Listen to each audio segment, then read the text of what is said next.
Un caveau qui s'ouvre, un geste historique pour la ville. Caché dans cette pièce depuis 237 ans, le cercueil de l'un des derniers seigneurs de l'Isle-Adam. C'est un personnage qui a été très important dans la vie de la France même, puisque s'il n'a pas été enterré ici directement, c'est qu'il était au Temple à Paris, il était grand maître du Temple à Paris. Et c'est quelque chose, sous Louis XV, il avait des responsabilités énormes. Si la présence du caveau dans la crypte nord était connue, son emplacement exact était en revanche incertain. Il a été découvert à l'occasion des travaux de rénovation de l'église. Dessous ce marbre, on a trouvé donc des gravats, tout ça s'était noyé sous des gravats.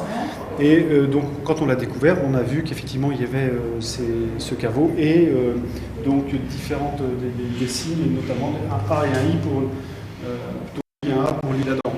La présence du cercueil confirmée, la municipalité réfléchit aujourd'hui à la meilleure façon de mettre en valeur cet héritage du passé.